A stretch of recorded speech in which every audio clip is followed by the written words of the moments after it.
Hey everybody, welcome back to Guys Night Lab. Hey. So, we're not going to do our traditional intro because we're coming back. You've already seen part one. Yeah, you know our names. So, welcome back to the 10 Degrees of Donald Pleasence. And we left off, we were talking about Stepfather 2, which was in our other video. But anyways, we talked about one of the actresses in Stepfather 2, and she's going to bridge us into our next movie. Ooh. So that actress that was in Stepfather 2, she has those bright green blue eyes. Do you know her name? Oh yeah, the smoker voice and the weird crazy. She has crazy. I thought she was really pretty back in the day. I mean, she's still pretty, but her name is Meg Foster, and she's gonna bridge us into a little movie called They Live. Oh heck yeah! Another awesome John Carpenter movie. Yep. So if you haven't seen They Live, it's actually really popular now because it has to do with like a propaganda and Obey. They have that whole Obey stickers. Right. It's about this guy and he's homeless or transient. It's Roddy Piper. Oh, Rowdy awesome. Roddy Piper. Rowdy Piper. He's awesome in it. And so it has him, Meg Foster, Keith David, all these other characters. And he comes across these glasses where he could see aliens, and they look like monsters or skeletons or whatever. Yeah, it's the idea that they based Bart versus the Space Mutants on a video game. Yeah, exactly. So they followed Bart versus the Space Mutants. That's where They Live got it. So yeah. Right. Yeah. So anyways, no, this movie came out in 1988, where Bart versus the Space Mutants came out in who knows later. Yeah. But it's a fun movie. It's very, I don't even know how to explain. It's like not scary, but it's definitely a Carpenter style movie. It's way more sci-fi than horror. Yeah, it's in between like the Escape from New York, Assault on Precinct 13. Yeah. What's his other He did Starman, which is actually more of like a family movie. Yeah. Big Trouble in Little China. That's not a horror movie. It's more like action. Yeah. So it's kind of there. It's not like a Prince of Darkness or Halloween or anything like that. But it definitely has some like scary, creepy elements. The story in itself of there's creatures or aliens walking around us that we don't know, and big corporate, I was gonna say big pharma, big pharma, bro. Big pharma, bro. That whole Obey and kind of just commercialism, all that stuff. marketing, and everything else. Yeah, but it's a great movie. It's fun. There's it's super popular now. It's kind of like it's a cult following, obviously. But the whole when him and Keith David have that 8 minute. Yeah, it's one of the longest. One of the longest. What did they say? One of the longest fight, not necessarily fight scenes, but fist fight scenes of all movie history. It's so good though. It just drags on, but it's one of those drags on where you're not what makes it great, and if you've ever seen it, is that it feels like you're watching a real fight, and you're just watching two old dudes just go at it, and you're like, are you guys done? Why are you guys still fighting? You guys are still going? Yeah, it's if you've ever seen two drunk old guys fight, it's not even scary. It's hilarious because you're like, what are you guys doing? You're too old to be doing this. Well, and what's funny about that too is that's the scene that nobody remembers. Everybody just remembers the bank scene at the end. Oh yeah. And then even beyond that, when I've talked to people about the movie, they don't remember how it ends in the building and stuff like that with the with the satellite and everything. Yeah, so it's just funny how everyone just remembers the bank scene and that's it. That's one of the most famous clips. That is the most famous clip from the movie. But the movie's a little slow. The first half's a little okay, where are they going with this? Yeah. And then once the action kicks in, once the fist fight happens, he gets the glasses and it goes from there. It's such a fun movie. So if you haven't checked it out, check it out this Halloween for sure. Yeah, so They Live, it's great. So movie stars, like we said, Meg Foster, Roddy Piper, and the co-star Keith David. And Keith David is going to be our bridge. I love Keith David. Yeah, he's awesome. He's in a lot of stuff. And if you don't know who he is, he deserves more respect than he gets. Oh, yeah. But he is going to be our bridge to our next movie. And that movie is Mr. Zacharias' favorite movie over here. I believe it's one of his favorite, or if not his favorite movie, or his favorite scary movie. And that movie is... Oh, The Thing. Yeah, dude. Okay, so another Carpenter classic. Not only would I say this is one of my, if not my... I might have to say this between this Evil Dead 2, I know, but this Evil Dead 2, Halloween, there's so many, Friday the 13th, Part 4. This is one of my favorite horror movies of all time, but I might actually put this easily in my top 10 favorite movies of all time. Yeah. This one's an eternal classic. No matter how many times I watch it, I'm never bored.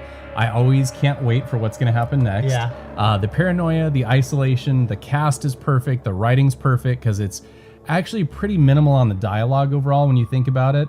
There's a lot of scenes where it's just ominous music and creeping through the hallways of this research facility in the Antarctic and stuff. But oh my gosh, when you go back and watch the original, The Thing from Another World from the 1950s, where it turns out that this creature is like made of vegetable, basically. Like it's not even aliens, it's like he's a giant vegetable creature.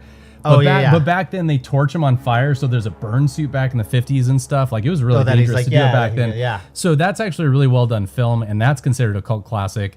To take one like that had established its lore in movie history and to go, oh man, this one's a classic. John Carpenter not only trumps it, and he set the tone for practical effects, gore effects. Rob Bottin's work on this movie is phenomenal. So if you haven't watched it, you have to. I don't want to give away too many details, even talk about the plot too much. If you've seen it, you know why it's so good and why it's a classic. If you haven't seen it, you're dumb and go watch it.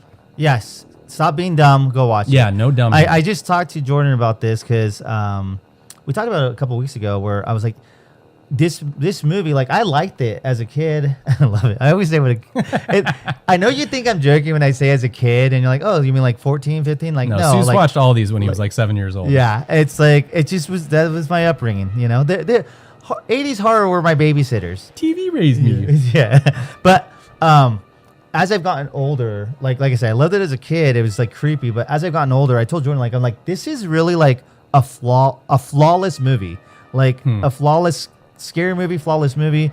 Halloween is probably one of my favorite Halloween movies. Oh yeah. But like, I mean, I would even say that one just is there because of just the nostalgia / great movie / the arc that it is a Halloween movie. It's within a Halloween atmosphere inside the movie too, which makes it great to watch on Halloween. Yes, but I think the pacing of that is amazing. But the thing is just there's so much more going on, and with the more that's going on, it doesn't disappoint. It's not like it's too chaotic or there's too much going on. Agreed. It's the perfect amount of going on. Yeah. And I'm gonna use a metaphor or analogy. I don't know the difference, but the metaphor of food.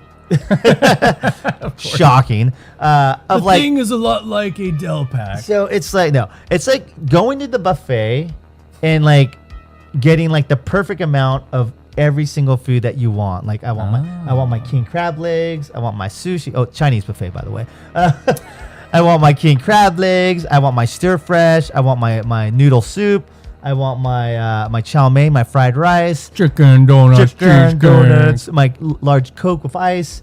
Anyways, but in all seriousness, the thing is, it's like I don't want to give a lot away, but the practical effects, the special effects, the story, the score, the music. Oh yeah. The characters. The ambiguous ending. Yeah, the ambiguous ending. The temple, the spacing, everything. There's different characters. There's different lighting. You know, in the day, in the night, and then the isolate. I mean, it's everything. Like, I know I'm overselling it. And if you're one of those people that, and maybe new generation where you're watching, you're like, oh, I don't get it. It's not that great. There's something wrong with you. Like, if you don't, like, I know a lot of people say, like, oh, this is the artsy fartsy movies. Or like, oh, this movie's amazing. You know, those like art house horror films. Right. This isn't one of them, obviously, but there's those like, drama film school students are like, oh, I don't get it. If you say this about The Thing, you need to reevaluate your life on podcasting, on reviewing horror movies. The Thing is seriously one of the best movies I've ever seen. Yep, and agreed. So, anyways, I'm not going to give too much away. If you have not seen The Thing, we will do a full review of it. Heck yeah. Maybe next year. But you need to check out that movie. It is great. With friends, by yourself, it will not disappoint. It is everything you want and more out of a horror movie. Yes. So that movie stars a lot of cast of characters, but like we said, it stars Keith David and Kurt Russell are the main characters.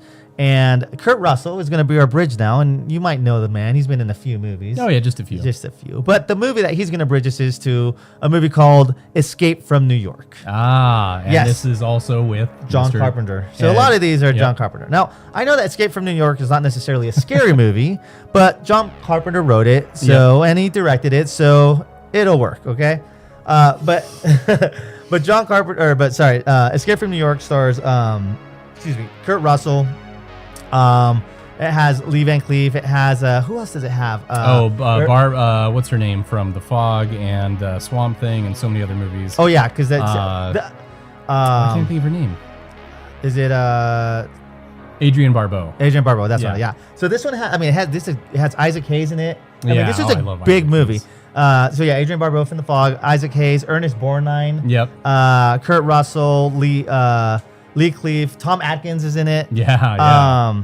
I forget how many people are in this one. Yes. So there's a lot of great characters in the movie, and that's what this movie is. It's characters. So if you haven't heard, Escape from New York is a movie about where New York, and this movie came out in 81, and so I think it's supposed to be in 1997 or something, like the future. So it's the movie came out in 81, but it's the movie in the timeline in the movies I think supposed to be 1997. That sounds about right. Or something like that. It's 97. And so New York has been isolated. I think it got separated from the rest of the United States.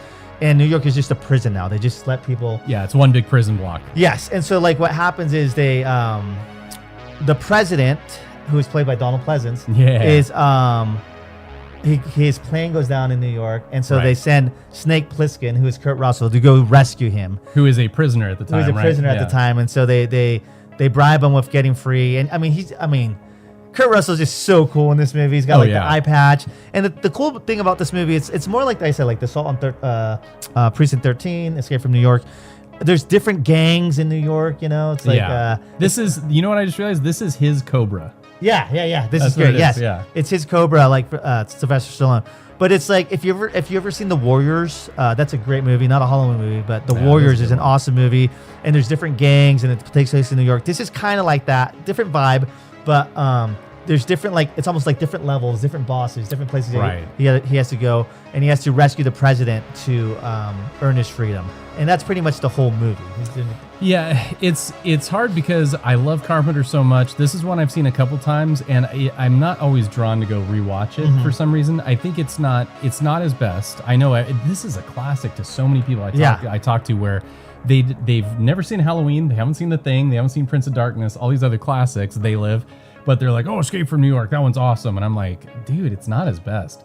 To me, anyway. That's just my personal opinion. It's a well-done movie. It's a cool look into this, almost post-apocalyptic New York that has just become a wasteland because of all the, just prisoners and bad people running around everywhere. And the plot is a cool idea. I think for me, it's definitely not horror vibe. It's definitely more of a sci-fi vibe. And to me, it's just a little slow. But other than that, it's a well-done movie. It is a little slow. And yeah, it's different. It probably starts to pick up, and obviously you have a fun big intro in the first 5-10 minutes, right? And then it slows down because they got to set up who Snake is, Kurt Russell's character, and then kind of dropping him off in New York, and then setting up what's going on. So it probably takes another 35-40 minutes before you really get into the action, right? Non-scary horror Halloween movies, I do like this one better than Assault on Precinct 13. Ooh, I disagree. I don't know. I like that one, but this one I just I don't know. It's more entertaining to me. Yeah. So maybe I haven't seen Assault on Precinct 13 in a while, so maybe I'll rewatch it. I gotta re-show it to you. Okay, you're just traumatized by the girl in the ice cream truck. I remember seeing that as a kid, and oh my gosh, that was. I'm going to get that on a shirt. I remember seeing this as a kid. Oh, my gosh. But anyways, so Escape from New York, like I said, it stars Isaac Hayes, Kurt Russell, Ernest Borgnine, all these characters, Adrienne Barbeau. But it also stars a little-known character. He has a small part in the movie. Okay. His name is Donald Pleasence. Yes. And which makes us go to our final bridge is the 10 Degrees of Donald Pleasence. Which brings us back to Donald Pleasence, who's going to bridge us into our final movie, which is Halloween. Yes. And I figured, why not more appropriate to finish with the 1978 John Carpenter again classic, Halloween. Obviously, with most actors and directors, just like Tim Burton and who's that? The Oppenheimer guy. Nolan. A lot of people use the same actors, So obviously, we had a lot of Carpenter movies in here because Kurt Russell, every Scorsese movie is exactly the same yeah. And so Halloween. What is there to say about Halloween that you don't already know? We've talked about it many times. We've mentioned it. It's a staple. It's the classic. It's the original. 1978, starring Donald Pleasence, Jamie Lee Curtis. It was produced by Deborah Hill. It's Halloween. There's like I said with The Thing. I love this movie. I watch it every Halloween. even if you think like I'm sick of it, like I'm not, because it's Halloween. You put it on. It's like you play Thriller, you play Ghostbusters, you watch Halloween. Yep. Yeah, I agree. The people who don't like this movie say it's slow. The people who have never seen this before, especially maybe the next generation, if they go back and watch it, they'll probably be like, I don't get what's so special. It was slow. The body count was only like 3 people it kills, blah, blah, blah. But the whole universe they set up with that one movie, and the theme, the directing, the shape himself, Michael Myers, the icon, and so much is born out of this movie, and so many copycats came along because of this movie. Absolutely. So I think it's one of those movies where it's not heralded enough by most people as far as the classic that it is, and all the tropes that it started, that now people see in horror movies, they're like, oh, that was a cool idea. I'm like, yeah, John Carpenter did that. He came up with that in The Thing, or Halloween, or Prince of Darkness, whatever. But yeah, to me, this is one, again, I'm with Seuss. Anytime it's on, especially around the Halloween time, October, if it's on, you're not doing anything else. You're like, well, I'm watching this now. I'll watch it. But yeah, to me, it's a classic to watch on Halloween night. You could watch it anytime in the month of October. The Thing is a horror movie where I feel like you could watch it anytime throughout the year. I'm not married. I don't marry this one to Halloween or October. But for Halloween, of course. You got to watch Halloween. It's one of the most perfect Halloween-related movies ever. And the great thing about this, and like Jordan said, maybe it's just maybe if a younger generation doesn't like it because it's too slow. I know I have that issue sometimes with the Universal movies, and like Dracula and Frankenstein and The Mummy, or Werewolf, or whatever it's called. Wolfman, sorry.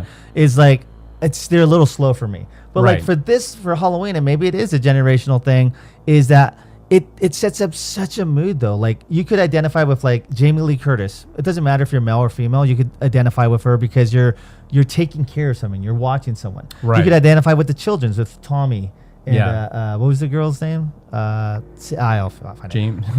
I want to say Jamie. Jamie, no. But you could identify with the kids that are being babysitted because the fear of the boogeyman. Is the boogeyman real, right? And it's just like that. You could identify with the other, characters. Loomis, looking for someone, an unstoppable killer that he, as a therapist, I find that fascinating. Yeah, he's like a doctor that basically is also acting as a profiler too. Yeah. He spent half his professional career working with him, and then he's like, no, this guy's pure evil. Like, he's pure evil, and he's my responsibility. Absolutely. And I've worked in forensic therapy where I've had clients, not to the extent of Myers, but just that are, this guy's evil. He needs to be locked up. And it's crazy. And I think that's fascinated me even more now as an adult, but even as a kid, teenager, this movie is just so great in the sense of the atmosphere, the timing, the eeriness. It just sets up the Halloween mood. Yep. And that's what makes Halloween 1978, the original, great. The atmosphere, the mood setting, and it makes you feel like, guess what? It's Halloween time. And most importantly, a tip of the hat to Mr. Donald Pleasence, gone but not forgotten. One of the best to ever do it. Absolutely. So, in memory of Donald Pleasence from 1996, I think is when he passed away, this one's for you. And happy Halloween, everybody. Happy Halloween, Donald.